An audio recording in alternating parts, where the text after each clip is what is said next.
दोस्तों इधर पे देख सकते हो क्राउन कंपनी का UM6 वाला मिक्सचर मैंने फाइनली फ्लिपकार्ट से ऑर्डर कर दिया है। इसको भी मैंने अपने फ़ोन से कनेक्ट भी कर लिया ब्लूटूथ से। देखो BE ऑन है। अभी मैं आप लोगों को टेस्टिंग करके भी दिखाऊंगा। आप लोग देख सकते हो मिक्सचर का ओवरव्यू कुछ ऐसा आप लोगों को देखने को मिल रहा है।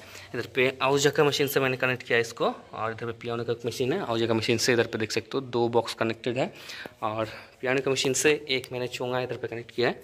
अभी मैं आप लोग को इधर पे गाना बजा के दिखाता हूँ। आप लोग देखो, ऑन कर दिया मैंने, साउंड दे दिया आस्ते आस्ते। अभी